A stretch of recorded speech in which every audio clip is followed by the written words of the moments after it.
do. I had to do it all I do.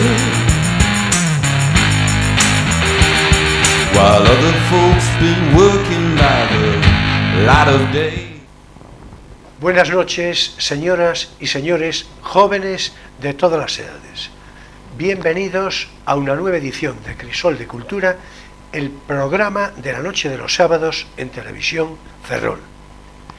Saludos cordiales a todos cuantos nos siguen a través de Internet, con particular afecto, como de costumbre, como solemos decir, a nuestros espectadores de Hispanoamérica. Bueno, vamos a ver.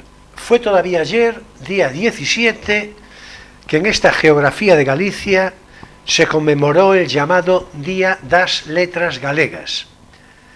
Y es con tal motivo que el programa de esta semana, este programa de hoy, va a tener alusiones simbólicas a la literatura en lengua gallega, por igual en nuestra recomendación de lectura, cuanto en el espacio Poesía Eres Tú, al cierre del programa, en el que se ofrecerán, ya lo voy anunciando, poemas de Álvaro Cunqueiro y Celso Emilio Ferreiro. Y bien, haciendo coincidir en la observación más a propósito el júbilo por las letras gallegas con el momento, digamos, político que vive España, toda España, una situación tan delicada en su pulsión de identidad, seguramente manejado todo esto con escasa pericia y energía por quienes debieran, y por igual algunos con una consideración, seguramente no pocos, con una consideración más que laxa de lo que sea España, que nada digamos de lo que fue.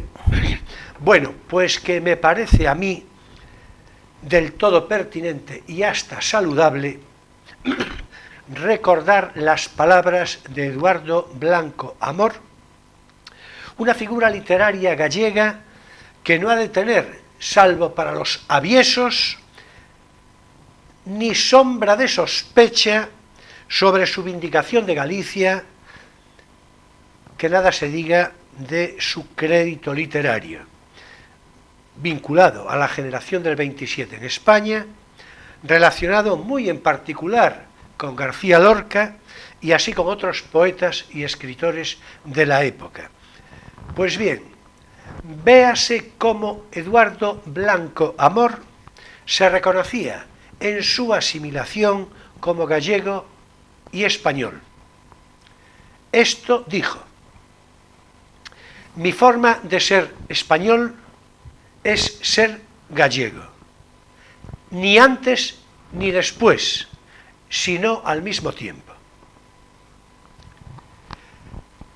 Esta entera y completa frase, con la que estoy rotundamente de acuerdo, además de que describe una obviedad, creo yo que es toda una exhortación realista y leal para la convivencia en España, también para su libertad y su grandeza, para la acreditación del legítimo y consecuente orgullo de ser español, en cualesquiera geografía de la España toda. Y quien no haga suya esta frase, cuando menos en mi consideración, va a tener que explicar lo inexplicable. Y esa cuadratura del círculo a que tantas veces lleva la ganga de las ideologías. Y su fanatismo, claro, por cierto. Y también, claro, una ignorancia atroz, cuando no unas psicologías, la verdad, algo desarregladas. En fin, mi forma de ser español es ser gallego, ni antes ni después, sino al mismo tiempo.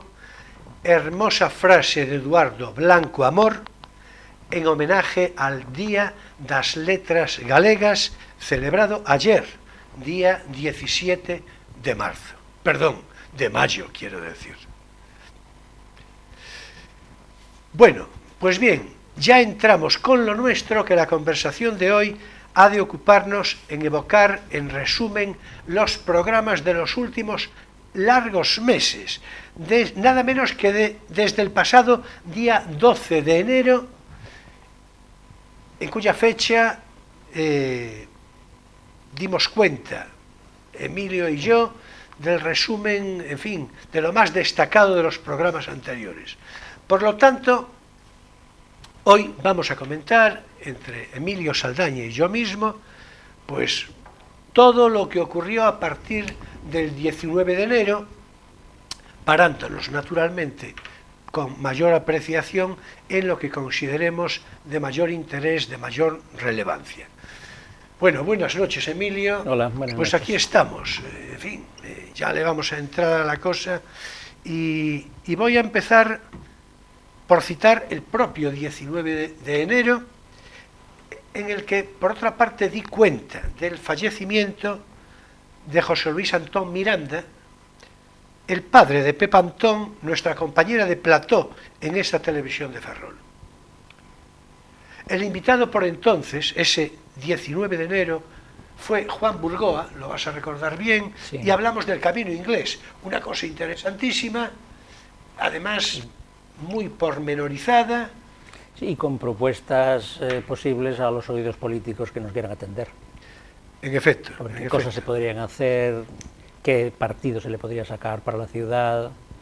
Qué gran partido. Qué gran partido. Porque ahora falta que alguien nos oiga, claro. Sí, quiero decir, alguien con la disposición. Sí, con una mínima higiene del sistema auditivo. Ya. ¿No?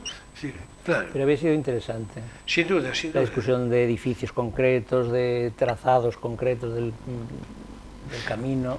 Bueno, es más. Y un poco de historia. Apareció Burgoa algo más tarde, un par de meses más tarde, lo vamos a referenciar dentro de un rato, sí, para hablar precisamente el Museo Ferrolano, y se volvió a repetir naturalmente parte del camino inglés, porque es de sumo interés y además es algo perfectamente realizable. Es decir, y también porque algunos de los edificios podrían ser utilizados o bien para alguna función del camino inglés o bien para, en fin, el deseado Museo de Ferrol. Así es.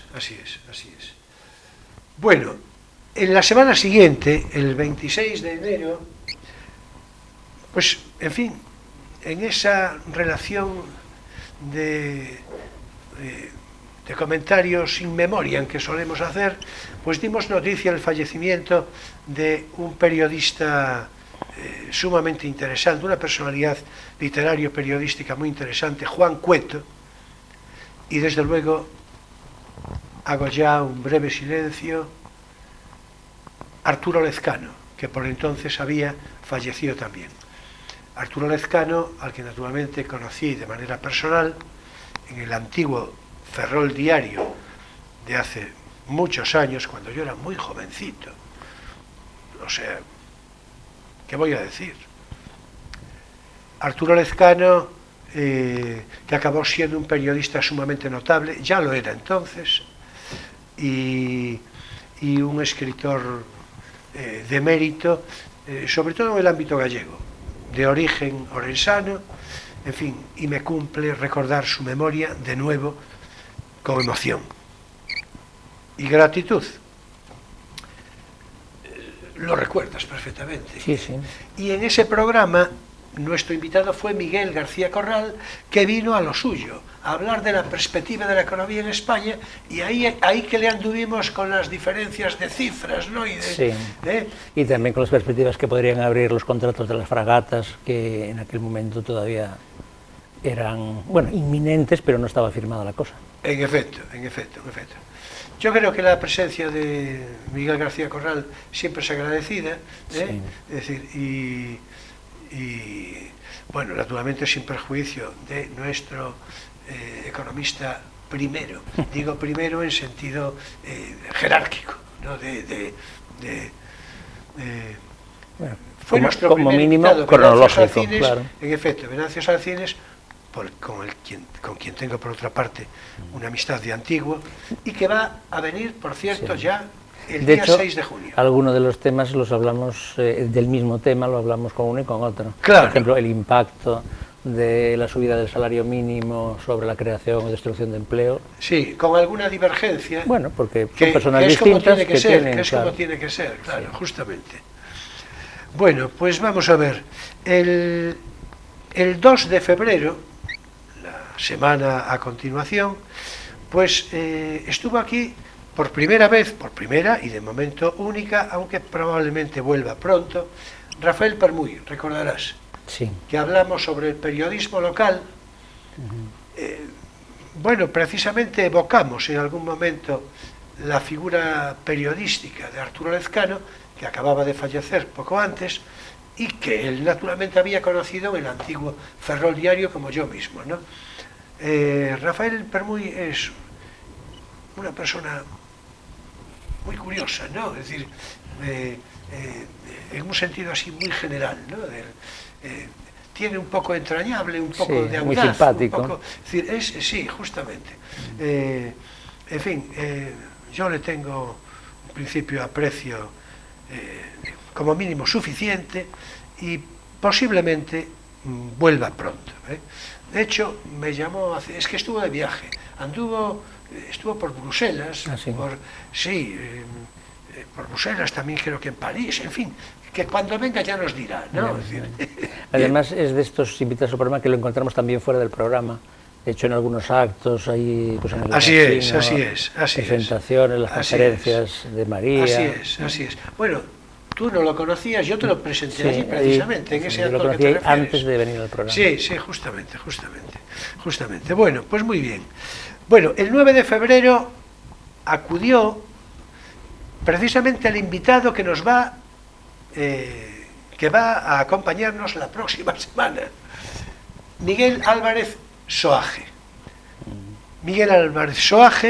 Con Miguel Álvarez Soaje hablamos por entonces sobre Leonardo da Vinci, Sí. en atención a conmemorar el 5º centenario del fallecimiento. Hay que decir una cosa, y a mí me complace muy especialmente, y lo anotaba, es decir, a modo de una nota escrita, el otro día decía, sonrío al leer esto, es verdad, algo que estaba leyendo, porque nosotros fuimos de los primeros en conmemorar lo de Leonardo da Vinci, y aquel programa yo creo que, en fin, dicho con todo el principio de modestia necesaria, creo que quedó muy bien, porque en esas notas a las que me refería hace un rato, de unos medios de prensa de interés, muy desmenuzados, casi eruditos en algún caso, la verdad es que la mayor parte de las cosas que citaba, nosotros las habíamos traído aquí a plató para hablar sobre Da Vinci. Y trajiste un libro muy interesante sobre Da Vinci que yo no conocía y de hecho lo compré después. Sí, sí, lo compraste después. Sí, sí. Bueno, yo después pensé que podía haber traído uno que tengo, pero es más bien una novela, o sea, una biografía novelada, que es El romance de Leonardo, un libro que está editado en Edasa y que es muy conocido. Pero bueno, quizá hubiera sido un poco excesivo, ¿no? Yo con una biografía y tú con un libro sí. que es medio biografía, medio estudio Cierto. de sus obras. Sí, acepto que es un buen libro, sí. Y que hace mucho hincapié Sí. no solo en el aspecto artístico, Leonardo como pintor, sino en el aspecto científico, Leonardo como inventor, Leonardo y el método. Yo me acuerdo que había traído un libro de textos del Renacimiento, de cuentecitos del Renacimiento, donde aparecía también un texto del propio Leonardo. No sé si lo traje ese mismo día o alrededor de eso, pero ahí. Pero sí, también hice una pequeña aportación. Hombre, vamos a ver, de Leonardo no diré que parándonos demasiado, pero yo creo que merece la pena. Hombre, que digamos algo más. Bueno, que recordemos lo ya hablado en parte, ¿no?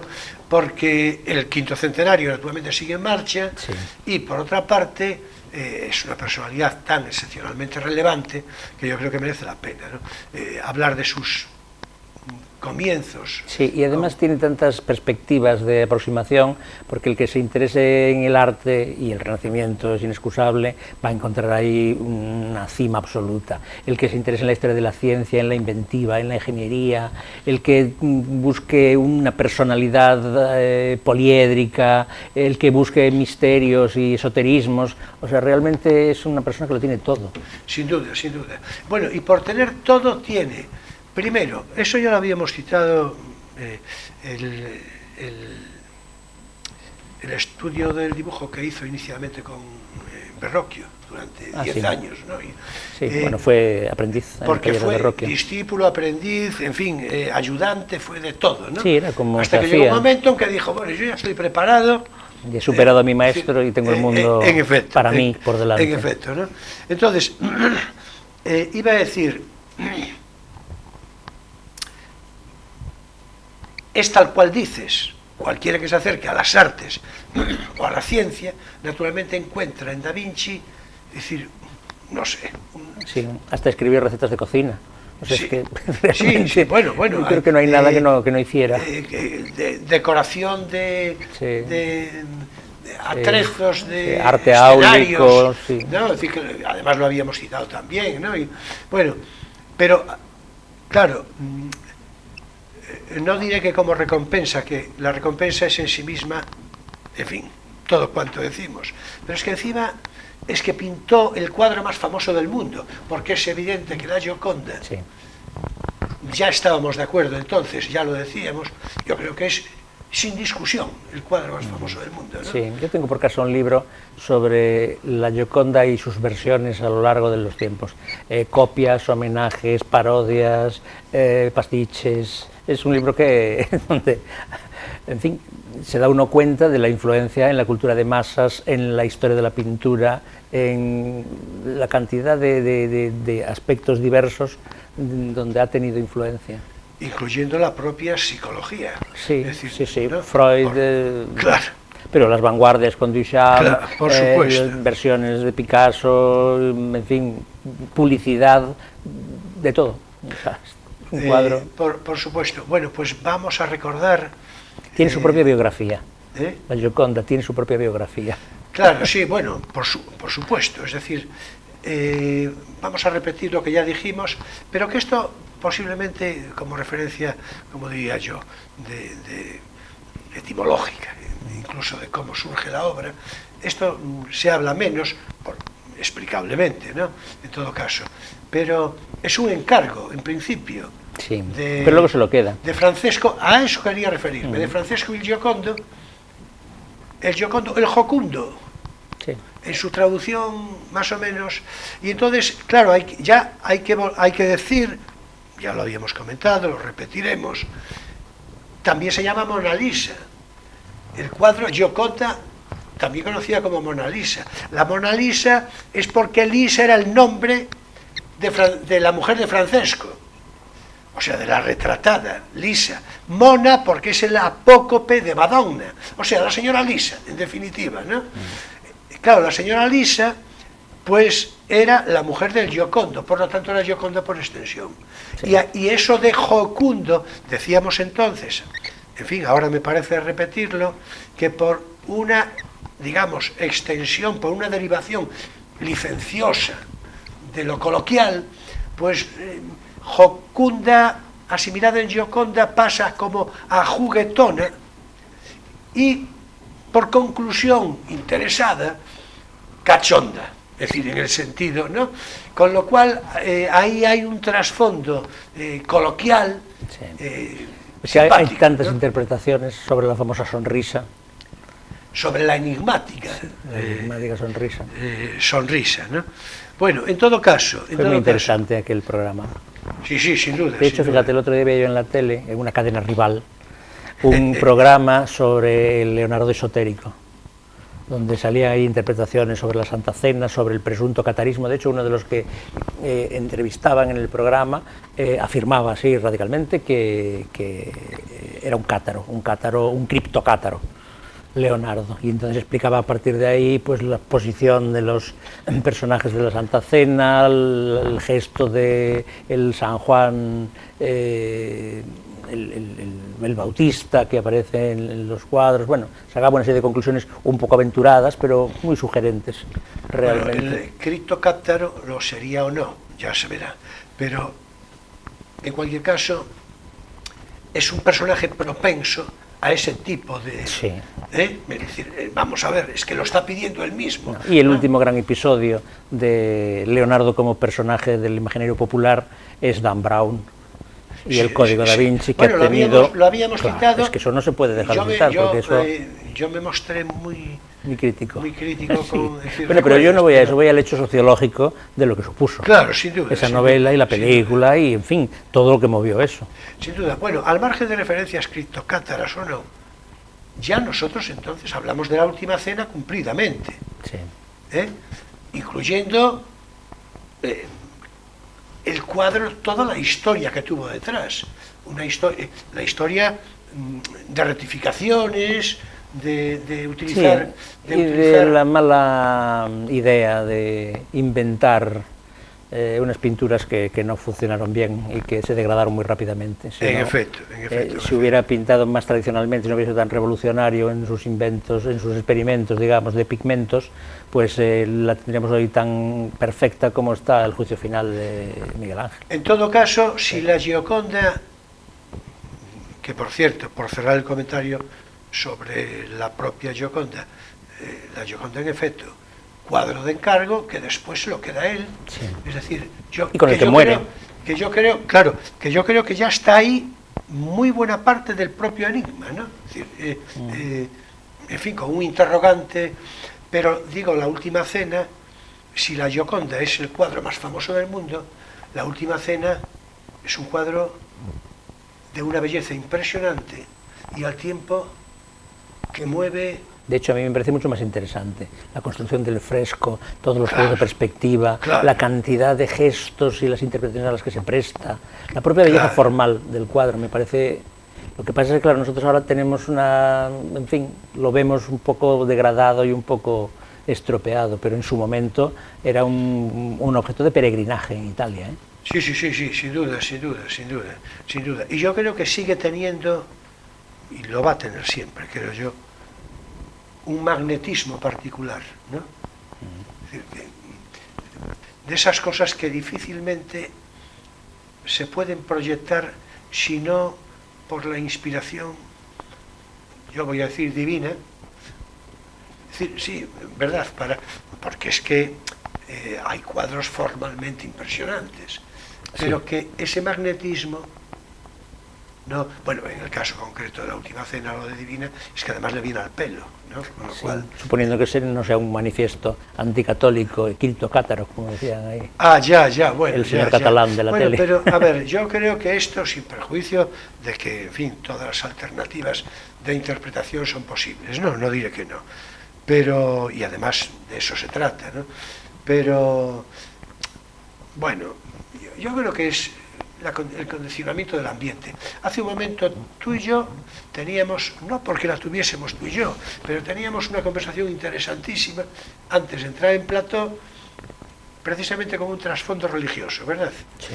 Y un sentido crítico que ahora, naturalmente, no vamos a revelar porque no es lo que nos ocupa. De cualquier manera, en el aspecto formal nadie duda de la importancia y de la maravilla que es la última cena de Da Vinci. Se interprete lo que se quiso decir, cómo se interprete. Sin duda.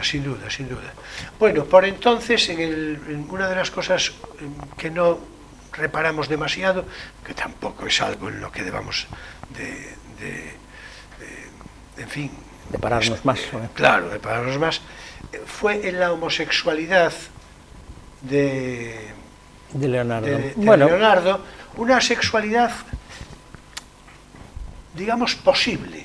Sí, porque pero no tan segura como se da por hecho. En efecto. Iba a decir últimamente, pero bueno, contemporáneamente. No es tan... Sí, bueno, y lo de últimamente yo creo que le queda bien. Es verdad que hubo acusaciones, es verdad que tal, es verdad que hay figuras muy ambiguas, pero bueno, también es verdad que la idea neoplatónica del andrógino como la belleza esencial y cierta ambigüedad formal en la belleza de juventud entre el joven y la joven estaban en el ambiente y en el neoplatonismo de la época.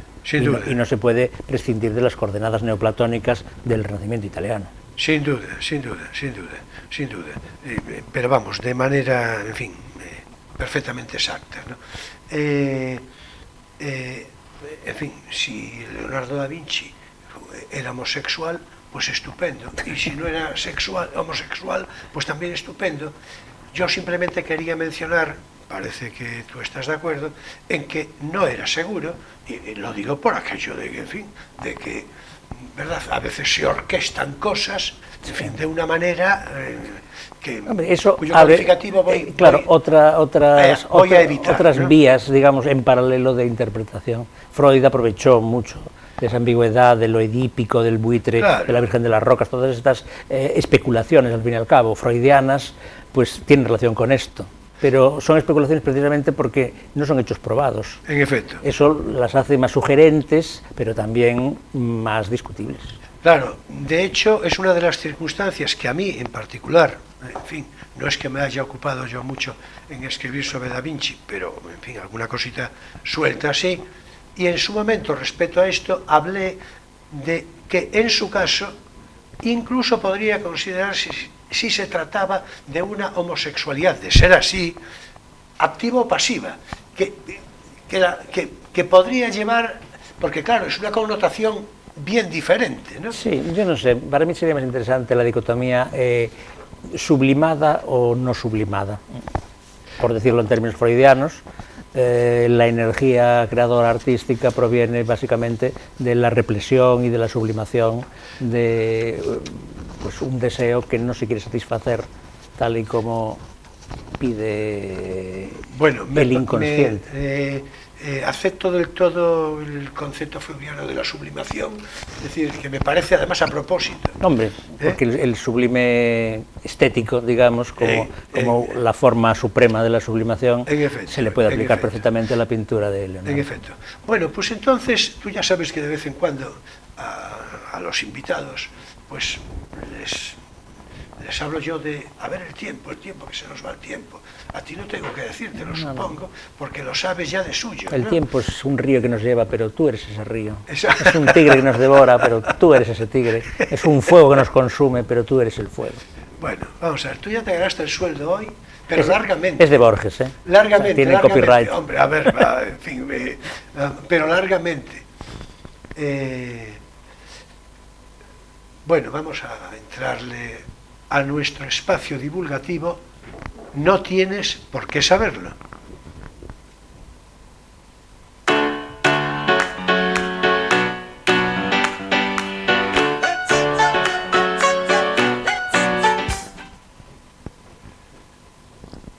Bueno, hoy en nuestro espacio de recomendación de lectura nos trae yo un poco más al hilo de la fecha, con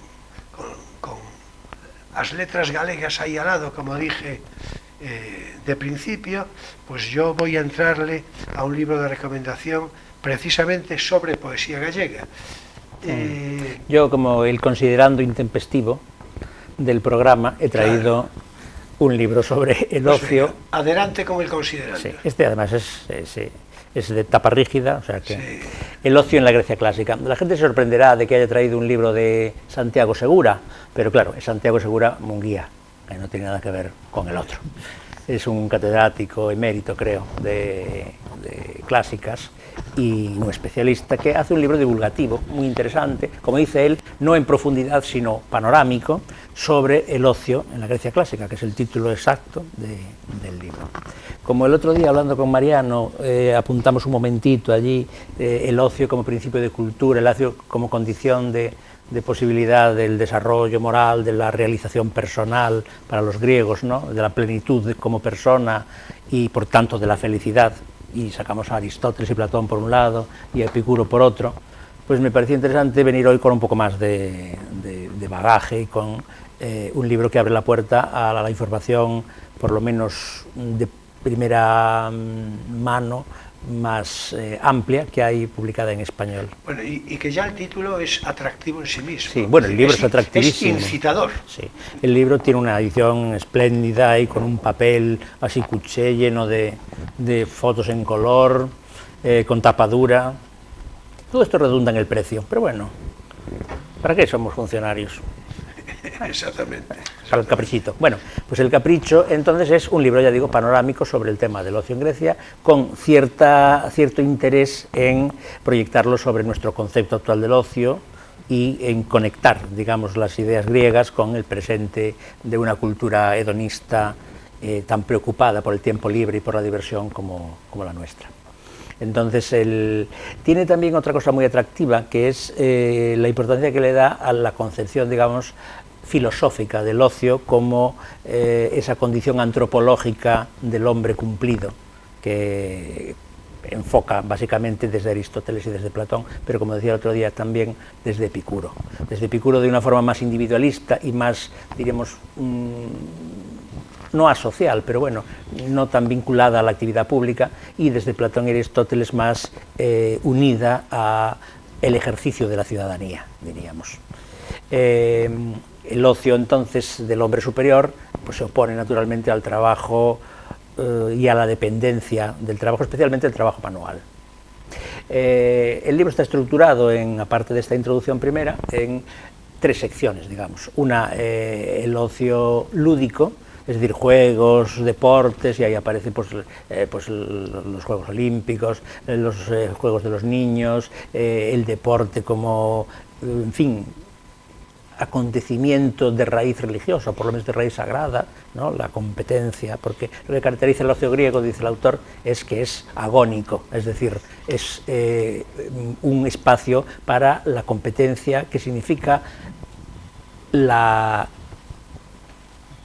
superación de los demás, pero también la superación de uno mismo, que es un poco lo que vemos en ese invento griego que es el atletismo, como resumen de esto. Y que alguna vez ya comentamos aquí. Sí, exactamente.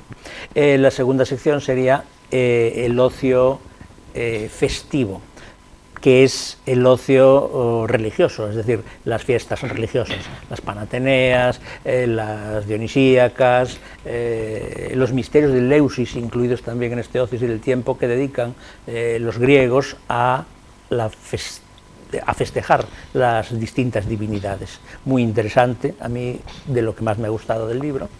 Y la tercera parte sería el ocio cultural, que tiene mucho más que ver, digamos, con nuestro ocio, es decir, el teatro con la tragedia y la comedia, bueno, el ocio incluso privado, ¿no? Las fiestas privadas. Tiene al final un capitulito muy interesante sobre los banquetes y, claro, a mí especialmente interesante, sobre el simposion como un tipo específico de banquete griego. Los banquetes griegos eran pues comilonas, como todo el mundo se puede imaginar, pero el simposion era una especie de sobremesa que se producía después del banquete, donde se trataba de beber. Es verdad que bebían el agua con vino, pero bueno, el simposiarca... ¿El también? Sí. El simposiarca, que era el jefe, el que se nombraba como el rey del convite, ¿no? Del simposion, del banquete, pues era el que decidía si se mezclaban 2 y 3 partes o si se mezclaban 2 quintos y 3 quintos. Y después dedicamos eso a beber toda la tarde, a oír música y a recitar poesía y a discutir cosas. El modelo, digamos, sublimado y quintesenciado de esto es naturalmente el simposio platónico, el banquete, el diálogo, el banquete de Platón, donde, en fin, esto se eleva a un momento absolutamente maravilloso y que ha marcado la historia de Occidente, como yo creo que más allá de Sófocles o de Homero no lo ha hecho nada. Bueno, pues eso, un libro muy interesante, muy amplio, muy panorámico y que da que pensar, pero también sobre todo da una información muy asequible, sin, como dice él, erudición pesada, y que yo recomiendo pues mucho. Se llama entonces El ocio en la Grecia clásica, y los autores son Santiago Segura Munguía y Manuel Cuenca Cabeza. Está editado por la Universidad de Deusto. Bueno, pues yo creo que es, ya dije, una incitación pues sí.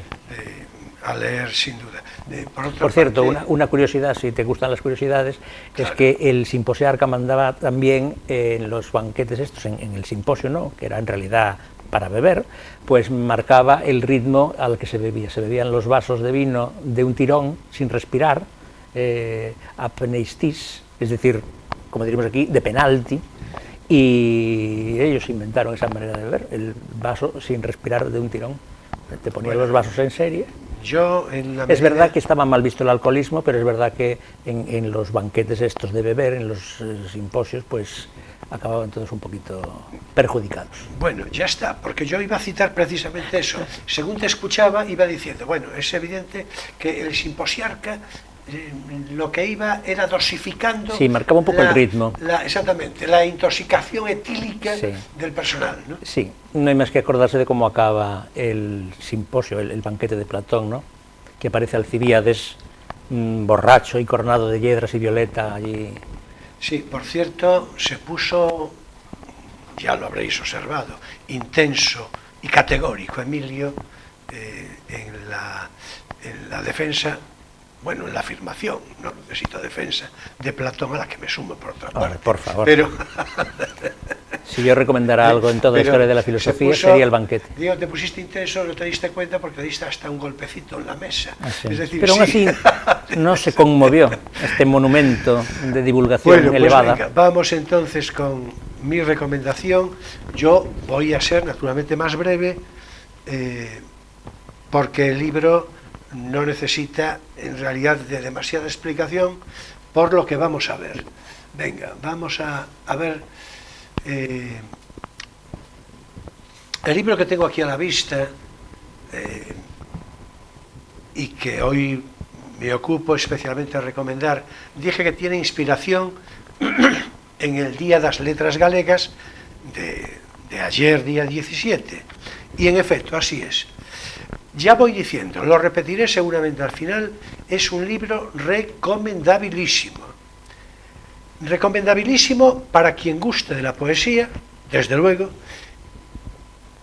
para el lector asiduo de poesía, para el lector circunstancial de poesía y para el que no, en fin, si es que lo hay, para quien no le guste absolutamente la poesía. Pues también, porque es una antología excelente, cuyo título es muy revelador: 8 siglos de poesía gallega.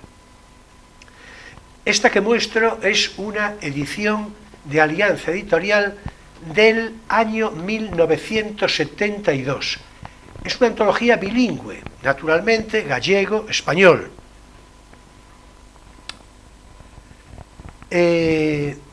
Cuya selección y prólogo corre a cargo de Carmen Martín Gaite, nada menos, y Andrés Ruiz Tarazona.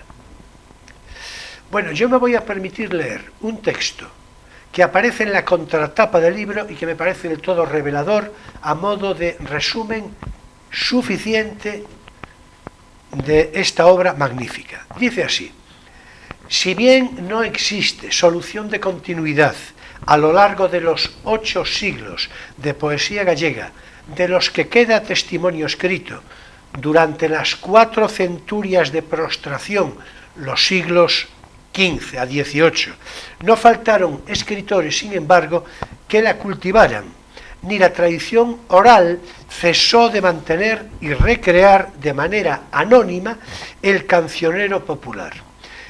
Es lógico, en consecuencia, que una antología con limitaciones de espacio dedique mayor atención al período de los siglos XII a XIV,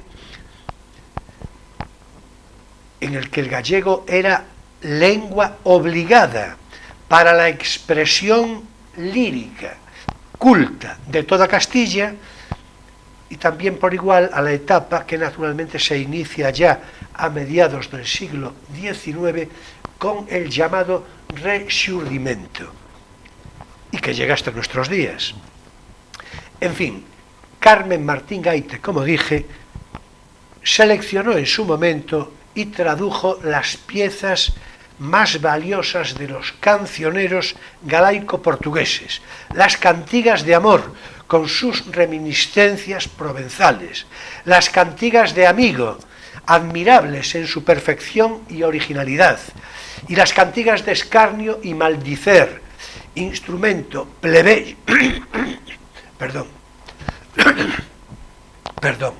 instrumento plebeyo, decía, para el sarcasmo y la burla. Aquí, ya os digo, están prácticamente todos. Está Alfonso X, Fernando de Esquío, Payo Gómez, Pedro da Ponte, Martín Kodax, Macías o Namorado, muchos y variados anónimos interesantísimos. Y ya después, Pastor Díaz, Pintos Villar, Francisco Añón, Pondal, Rosalía de Castro, Curros Enríquez, y en fin, todos, como digo, todos, incluyendo los poemas gallegos de Federico García Lorca, y también Cabanillas, Pimentel, Celso Emilio Ferreiro, Cunqueiro, Manuel María, Pura Vázquez y hasta Valle Inclán. En fin, recomendabilísimo, como dije. 8 siglos de poesía gallega, antología bilingüe, Alianza Editorial, en esta edición, año 1972. Procurad, en fin, buscadla, compradla y leedla, vais a estar encantadísimos con esta edición.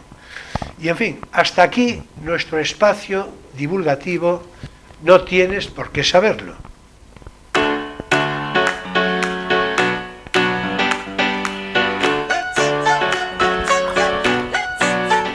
Bien, en todo caso, vamos a continuar naturalmente con nuestra conversación. Estaba yo echando por aquí un vistacito porque es que lo que nos ocupa a continuación es también sumamente interesante. Vamos a ver, después del magnífico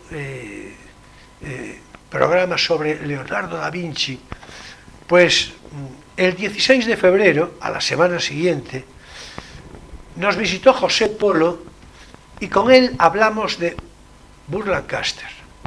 Bueno, nada menos. También fue un momento particularmente interesante, como lo suele ser lo que dedicamos al cine, ¿no? Es decir, que es un programa generalmente, en fin, deseado, atractivo, demandado, diría yo, ¿no? Y la presencia de José Polo yo creo que siempre resulta muy didáctica, ¿no? Y muy fresca, muy espontánea. Y bueno, y después de todo, él, entre otras cosas, es actor de doblaje, con lo cual, ¿verdad? Bueno, pues, en fin, de Burt Lancaster, ¿qué conviene citar? Pues sus comienzos en El Halcón y la Flecha, en El temible burlón, en los primeros años 50, y después, claro, naturalmente, De aquí a la eternidad, con Montgomery Clift y Deborah Kerr. Sí, donde ya no es un cine tan físico y tan, en fin, acrobático, diríamos, bueno, como el primero, y tan de aventuras. El físico claro, lo mantiene, me refiero al cine que practica, es ya un cine más actoral. A medida que se va haciendo mayor, va entrando en un cine más... No, De aquí a la eternidad, por otra parte, recrea el ataque japonés de Pearl Harbor, y se produce esa, yo creo que habíamos dado fotogramas, la escena icónica de la playa, claro, en la que le dice aquello de nadie me había besado nunca como tú, ¿no? Es que el cine es más grande que la vida. Sin duda, pero eso te salió, en fin, tú me sale casi estas hoy cosas. Buscas una extra, sí. ¿No? ¿Verdad? Bueno, muy bien. Bueno, dentro de la filmografía de Burt Lancaster, Burt Lancaster, como diría más o menos José Polo, ¿no? Bueno, y tú mismo, que estás especializado. Es que en realidad en España no pronunciamos ni en inglés ni en español. Convertimos a lo que sería en español leído literalmente, como haría un francés, sería Burt Lancaster, pero tampoco es el Burt Lancaster, que es como es en inglés. Entonces es una cosa como intermedia. Sí, y con Tina Turner pasa igual, ni decimos Tina Turner ni decimos Tina Turner, decimos Tina Turner. Yo creo que eso es un poco, ¿cómo diría yo? Ya sé que puede tener una cierta lectura freudiana, pero un interruptus, ¿no? Es una cosa que uno no acaba de decir. Es un poco llamativo. ¿Verdad? Es así. De hecho, parece muy pedante pronunciarlo correctamente. Hombre, a ver, vamos a ver, si dominas el inglés de una manera natural y espontánea... Sí, pero ¿quién dice, por ejemplo, Ava Gardner? No le dice nadie. En español, quiero decir. Claro, por supuesto. Salvo los que los pobres son ingleses de nacimiento y están hablando en español y no pueden evitarlo, pero los españoles nunca decimos esas cosas. Sin duda. Ni Polo tampoco, porque y eso que es un filólogo inglés, pero tampoco. Sí, no, bueno, y además... Él lo pronuncia en esa especie de inglés españolizado, que es esa lengua intermedia. Y él es que además él está acostumbrado a hablar en inglés cotidianamente por los doblajes. Ya, claro. O sea que, en fin. Bueno, en todo caso,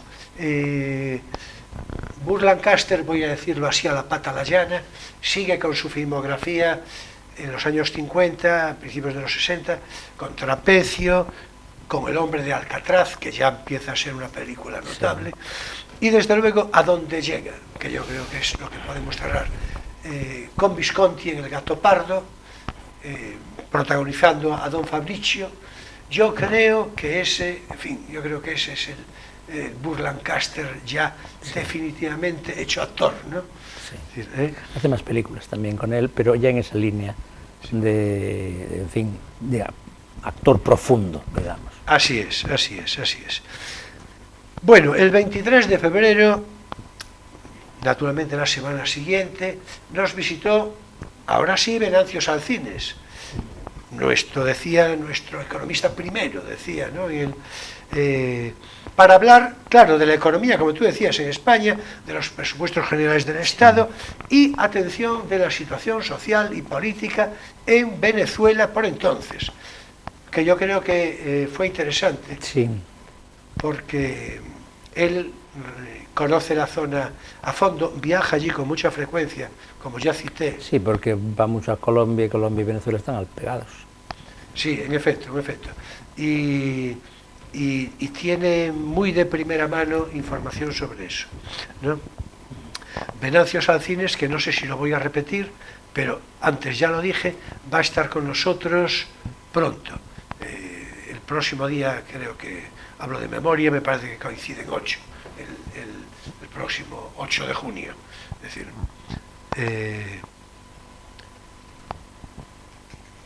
bien, el 2 de marzo nos visitó Paco Rodríguez, el socio cofundador de Ediciones Embora, sí. Y con él hablamos sobre los ismos en las ciudades, del coruñesismo, del viguismo, y nos preguntábamos, en fin, sí. En una... ¿verdad? Por el ferrolanismo. Si había o no ferrolanismo, sí, que naturalmente llegamos a la conclusión de que no, de ninguna manera. Yo ¿no? creo que poco. Es decir, en efecto. Es decir, pero bueno, también fue una conversación de interés con Paco Rodríguez, que yo no creo que tarde en venir por aquí, porque habíamos dicho, me dijo a mí en su momento, vamos a dejar pasar las elecciones, es decir, ¿no? Las municipales se refería, con lo cual, por aquello de que estamos más o menos en capilla, ¿no? Pues, en fin. Bien, el 9 de marzo tuvimos, yo creo que vas a estar de acuerdo, otro programa sumamente interesante, con Eliseo Fernández. Sí. Eliseo Fernández, con quien, por cierto, estará a punto de venir, porque ya le toca, ¿no? Esto fue el 9 de marzo, o sea que, Eliseo, ya te puedes ir preparando. Te llamaré uno de estos días, ¿verdad? Bueno, hablamos sobre la masonería. Sí. Los antecedentes históricos, yo creo que se recrearon en general bien, y luego la masonería en Galicia, Ferrol, claro. Los masones ferrolanos, es decir, sí. Fue interesante, ¿no? Sí. Bueno, y yo de mi parte tengo que decir algo respecto a este programa. A este programa, digo, del 9 de marzo, que se va a emparentar de una manera, por lo que os voy a explicar y por lo que voy a recordar al final, con el último inmediatamente anterior de la pasada semana. Y es que la pasada semana yo leí, a mí me gusta mucho el poema Violante de Gerardo Diego, a mí me gusta mucho, pero no sabía ni yo mismo que me gustaba tanto, porque ya lo había leído el 9 de marzo, el día que vino Eliseo. Sí, pues no me acordaba. Sí, yo. Sí, pues ya ves. Y entonces yo, es decir, el procedimiento que sigo para la selección de poemas, pues, en fin, no lo voy a explicar aquí ahora, que no tiene ningún interés particular, ¿no? Pero digamos que es variado, eso sí, ¿no? Porque igual se sirve de revistas especializadas, como el micrófono que traes a veces. En efecto, o la revista Poesía, es decir, que me sirvo actualmente de libros, textos escritos, y a veces otras curiosidades bibliográficas.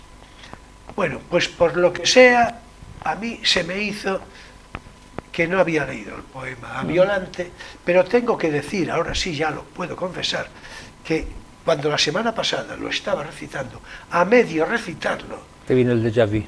Sí, me vino el déjà vu y dije yo esto... Pues mira, yo ese miedo lo he tenido con la recomendación de libros. Hay alguna vez que he cogido un libro y he dicho, pero esto lo recomendé o hablé de recomendarlo. ¿Lo llevé realmente a la tele o pensé y se lo comenté a Manuel llevarlo? Bueno, tú sabes... Creo que todavía no me ha pasado haber traído 2 veces el mismo. Si yo digo Marta, tú sabes lo que digo, naturalmente. Sí. Marta te diría, usa una agenda y organízate y anota en los días, es decir, bueno, esto lo digo como una curiosidad simpática. Bueno, lo cierto es que, repito, yo el 9 de marzo leí el poema Violante de Gerardo Diego, y de manera involuntaria volví a repetirlo la semana pasada. En fin, el 16 de marzo nos visitó Jaime López Fernández y con él estuvimos hablando de los monumentos dedicados a Concepción Arenal, sí, a perpetuar la memoria de Concepción Arenal. Por cierto, sobre esto, Jaime, en fin, te digo lo propio, te llamaré a poco y nos pondremos de acuerdo, que seguro que tienes ahí temas preparados. Hombre, ese fue muy original, ¿eh? Sí, sin duda, sin duda. Bueno, hay que decir es posible que sea el único... Jaime, que sin demérito de nadie, naturalmente, sin intención, pero Jaime tiene un fondo de originalidad importante. Sí, puede ser el único programa en la historia del mundo mundial dedicado a los monumentos de Concepción Arenal, perfectamente posible, perfectamente posible. Por cierto, algunos fans, muy fans de este programa, porque claro, hace falta ser muy fan para decir esto, pero ya me tienen dicho en alguna oportunidad y por variados motivos, por variados programas, algo semejante a lo que acaba de decir Emilio. Dice, lo que más me gusta es la variedad temática. Dice, es que habláis de cualquier cosa. Hombre, variados somos, ¿eh? Y dije yo, hombre, de cualquier cosa no, le decía yo. Pero bueno, era un medio chiste que yo hacía. Por cierto, no una persona, más de una persona me dijo esto, y yo creo que sí, que hay un fondo de verdad, dicho naturalmente, con la modestia necesaria, porque a partir de una determinada edad, una modestia excesiva es sumamente sospechosa, estarás de acuerdo, ¿no? Bueno, en fin, no... En todo caso, la curiosidad de aquel programa es algo que, por cierto, creo que no llegué a decirte, y es que me pararon en la calle días después, a lo mejor semanas después, yo creo que semanas, y un espectador, que sí me consta que ve habitualmente el programa, me paró, como digo, para advertirme que habíamos omitido de citar el busto de Concepción Arenal que está situado en el Parque Municipal de esta ciudad de Ferrol, desde la que emitimos. Y hay que decir que la omisión del todo hay que atribuirla a eso del factor tiempo, sí, porque lo digo sobre todo por preservar, en fin, el criterio organizativo y la buena voluntad de Jaime López, porque precisamente recuerdo yo del todo bien que en la previa conversación que yo tuve con Jaime me habló precisamente él de manera expresa de ese busto del parque, con lo cual, en fin. Bueno, el 23 de marzo, ya vamos un poco a galope tendido, ya sabes, Guillermo Fernández, nuestro querido amigo Guillermo Fernández, pues cumplió su visita, también habrá que convocarlo más o menos pronto, y hablamos de la Sin Sombrero. Sí, sí. Yo creo que fue un programa sumamente atractivo, con un cierto pozo de originalidad, porque no es frecuente hablar de las Sin Sombrero, sobre todo con el matiz de la Sin Sombrero, en el que, por cierto, había sido, habíamos hablado de Concha Méndez, de Ernestina de Champursin, de Concha Zardoya, que ya no es de la Sin Sombrero, que se va chilena, que se va un poco de... Pero bueno, habíamos hablado, pero había contado yo, y naturalmente comentamos entre todos, cómo había surgido en la Puerta del Sol lo de la Sin Sombrero, sí, La anécdota, digamos. La anécdota protagonizada por Maruja Mayo, de la que tú inmediatamente dijiste, y yo me sumé, en fin, cumplidamente, con entusiasmo, en reconocer que seguramente era la más original de todas ellas.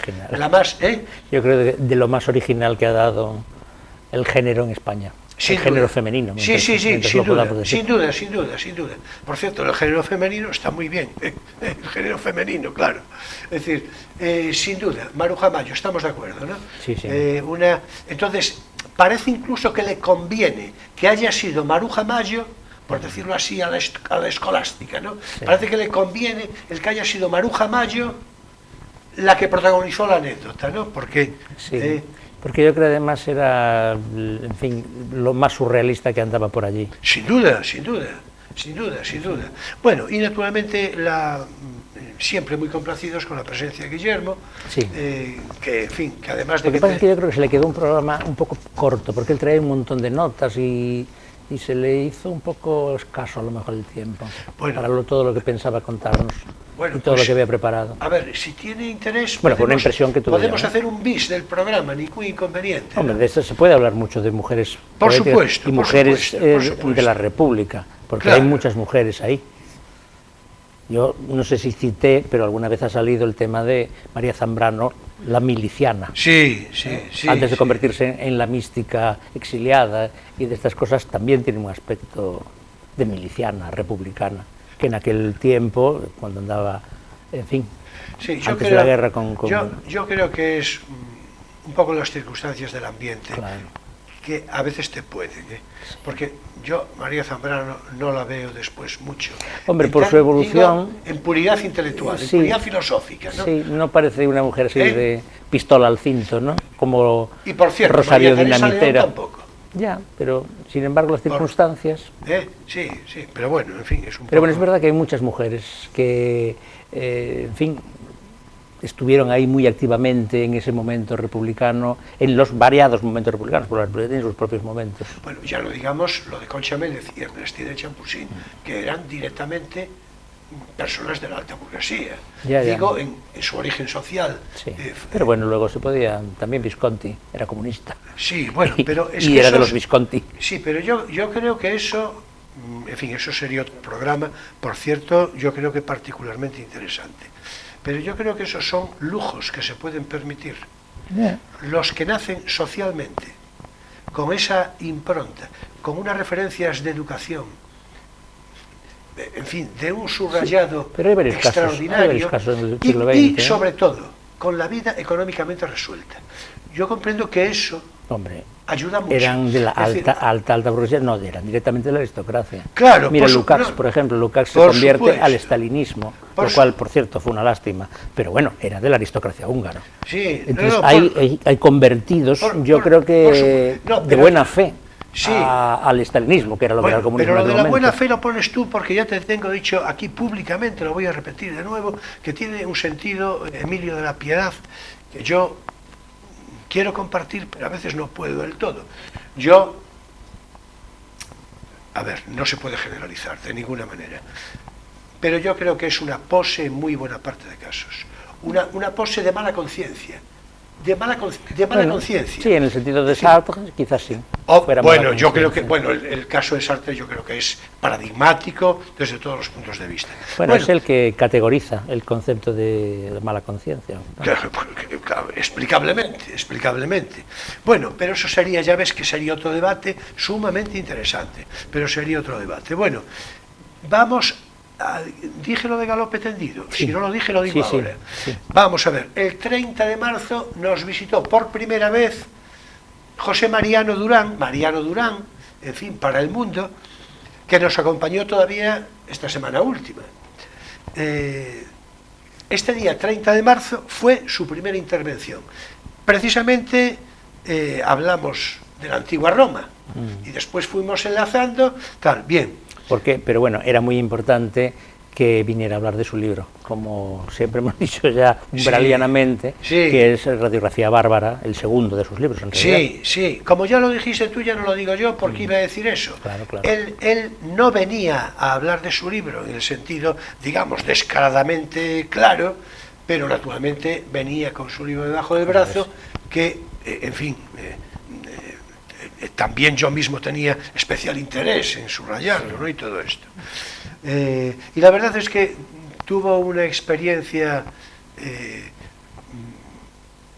Emilio lo conoce de hace muchos años.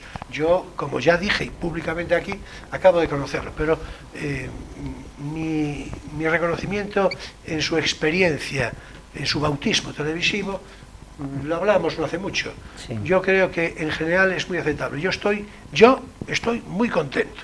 Es decir, bueno, no lo voy a repetir, no vaya a ser que Mariano se entere. Además, ¿no? Mariano es de esos poetas de la estirpe de Guillermo que leen muy bien sus propios versos. Sí, sí. Bueno, yo lo decía al margen de... Ya lo decía bueno, como contertulio, ¿no? Sí, pero como contertulio es un hombre... A mí me gustó como leyó. Sí, sí, por supuesto. Pero después ya como contertulio es un hombre organizado, claro. Sí. Disciplinado, que trabaja... Por eso volvió. Por supuesto. Y no vuelve cualquiera. Por supuesto. Bueno, como ya lo dices tú, ya no lo voy a decir yo, que queda peor, ¿no? Es decir, no.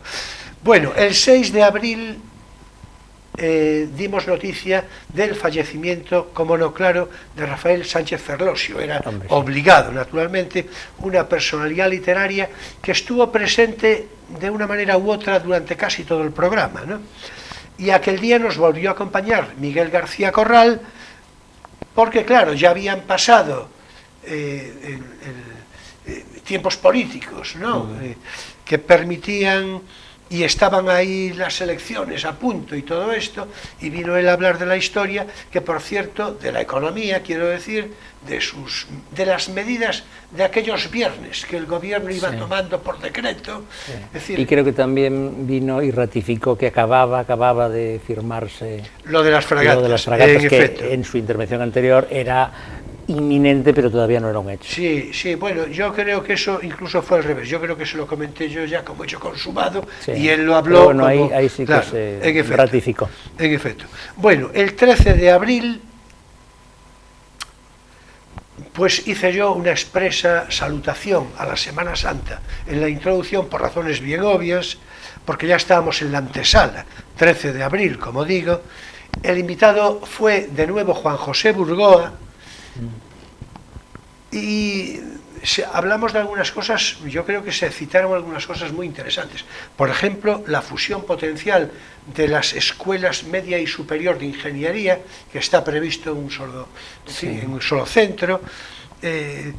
Fue cuando hablamos de los edificios, el museo, los museos, en fin.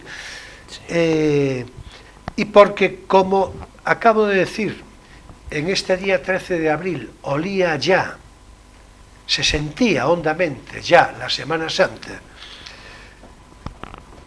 pues el espacio de poesía Eres tú me pareció de reservarlo a la lectura de un artículo escrito por mi hija Irene y publicado en el Diario de Ferrol apenas unos días antes, el 10 de abril, cuyo título, Rezando con los pies, es ya por sí mismo muy descriptivo de cuánto quiere significar desde la fe penitente. Bien, el 27 de abril, la semana siguiente, bueno, la semana siguiente no, porque tuvimos vacaciones de Semana Santa. Fue Semana Santa y... En efecto.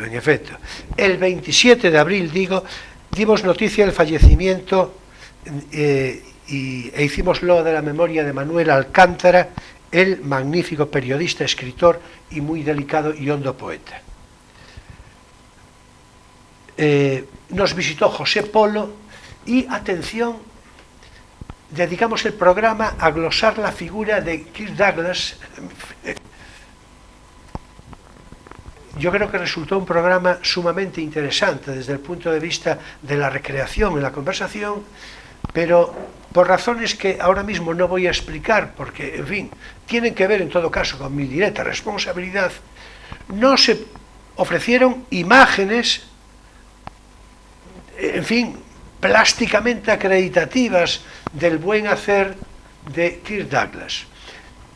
Bueno, hoy vamos a ofrecer algunas de una manera testimonial, para que quede claro en fin, una especie como diría yo, de vindicación de aquello, con expresas disculpas a todos, en fin, gozaos con las imágenes de Kirk Douglas en muy diferentes películas de su notable filmografía, ¿verdad? Tengo entendido que protestó cuando vi el programa de que no hubiera ni un solo fotograma. Kirk, de su por juventud, supuesto, por supuesto. De su espléndida juventud. Claro, de hecho, las imágenes que se ofrecen tendrán relación con El extraño amor de Martha Ivers, su primera película, El ídolo de barro, aquella, en fin, con un papel en clave de boxeo duro y espectacular, El loco del pelo rojo, recreando la biografía de Van Gogh, Los valientes andan solos, que era su película preferida, confesamente, decía, cuando la veo me digo, un Kirk tremendo, y por supuesto Espartaco, la película del año 1960, con esa rebelión de los gladiadores y el tan famoso y conocido Yo soy Espartaco, yo soy Espartaco. En fin. Si él decía lo de un Kirk tremendo cuando los valientes andan solos, el resto del mundo lo decimos cuando vemos Espartaco. En efecto, en efecto, en efecto. Bueno, vamos a ver, el 4 de mayo pues hubo elecciones generales en España y entonces... el 28 de abril hubo elecciones generales en España y el 4 de mayo, con la presencia de Mariano Durán, hicimos una especie de glosa de antecedentes, de circunstancias y de consecuencias potenciales de todo esto. El 11 de mayo es ya la última semana pasada. Hablamos de la vida cotidiana en la antigua Roma, con la distribución de la jornada diaria de un patricio y de su familia, el horario romano, en fin, la hora sexta, las 12 del mediodía, la de la siesta, en fin. Sí, algún que otro apunte sobre el origen de las palabras. Sí, yo creo que es muy interesante. A partir de los ¿no? términos romanos, ¿no? La etimología. Así es, así es. El solis ortus, el solis occasus, en fin. Yo creo que estuvo muy bien. El dies, la nox, el día y la noche. Y por supuesto leí el poema A Violante de Gerardo Diego, que ya había leído el pasado 9 de marzo, como queda claro. En fin, esto es lo que nos cupo Emilio. Ahora es tiempo para nuestro espacio lírico, Poesía eres tú. No va a ser.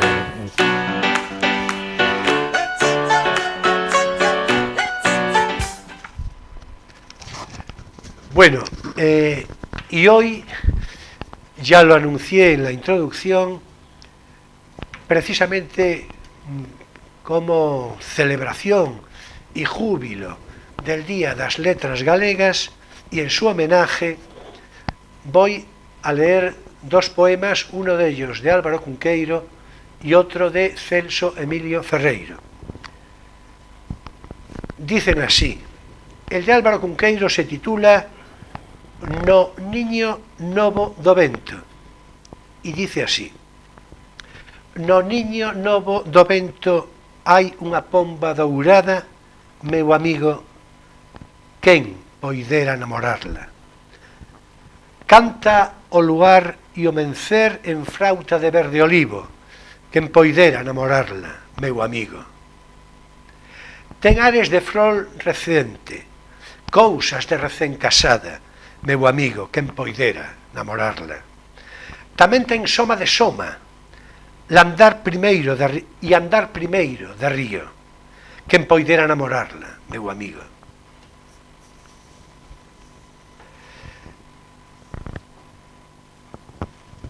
Y de Celso Emilio Ferreiro, un poema yo creo que muy conocido, en todo caso muy emotivo. María Soliña dice así: Polos camiños de Cangas a voz de vento xemía, ai que soliña quedaches, María Soliña. Nos areiales de Cangas muros de noite se erguían, ai que soliña quedaches, María Soliña. As ondas do mar de Cangas a cedo se costraguían, ai que soliña quedaches, María Soliña. As gaivotas sobre Cangas sonos de medo tecían, Ai, que soliña quedaches, María Soliña. Baixo os tellados de Cangas anda un terror de auga fría. Ai, que soliña quedaches, María Soliña. Todo pasou tan asiña. Hondos, intensos e exquisitos versos de Álvaro Cunqueiro e Celso Emilio Ferreiro, expresión literaria magnífica en lengua gallega. Y hasta aquí nuestro espacio lírico, Poesía eres tú.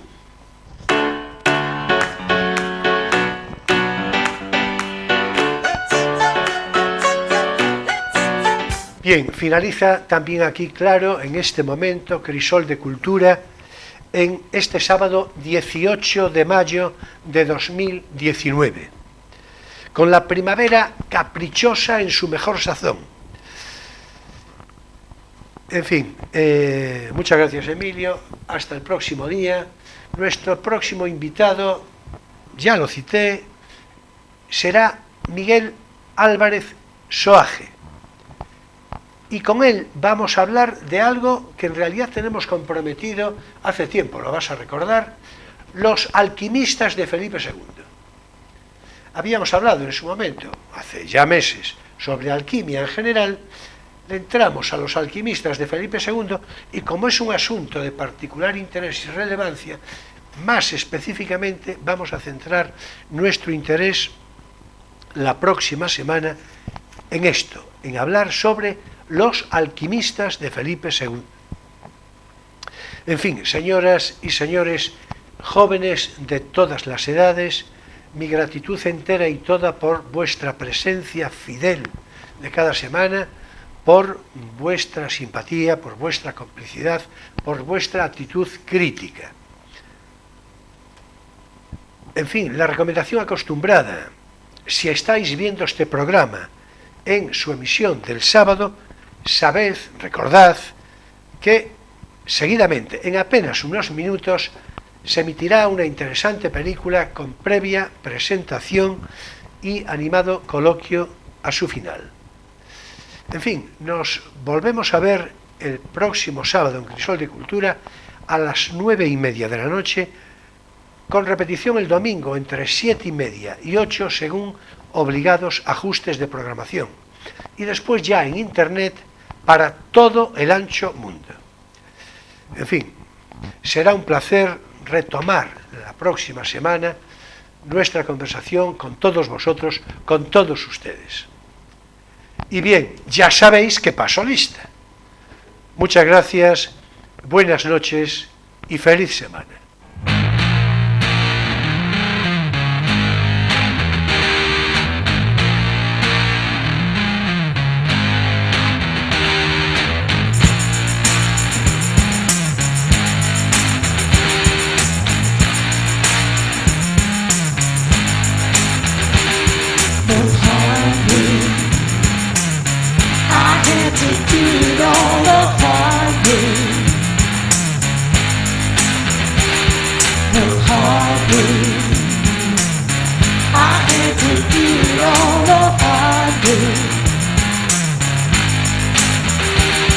While others